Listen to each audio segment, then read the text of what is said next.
अस्सलाम वालेकुम, क्या हाल सबके।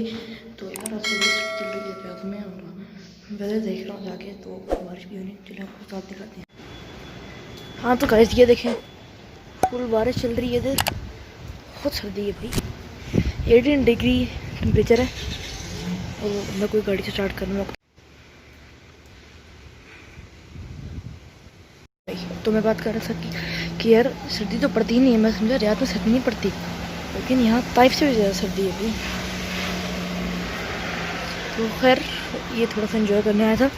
पार्क वार्क जा नहीं सकते, बहुत सर्दी है, साथ में बारिश भी हो रही है, इसलिए भाई पूरी रोड पूरी बारिश की वजह से यार बहुत सख्त बारिश हो रही है। अभी हल्की हल्की हो रही है, वरना फजर से लेके अभी तक हो रहा है। और अब सोच रहा हूँ ये सुबह नहीं है, ये दोपहर हुई है, दोपहर 1 बजने वाला। बस इतना ही था, अब चलते हैं ऊपर। और भाई हम पहुंच गए, लेकिन उससे पहले thank you so much for 500 subscribers.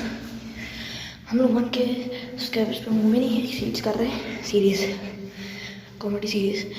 तो जल्दी से 1 भी करो तो वो सीरीज़ आ रही है। तो आज के लिए बस इतना ही, नेक्स्ट मिलते हैं नेक्स्ट वीडियो में। अल्लाह हाफिज़।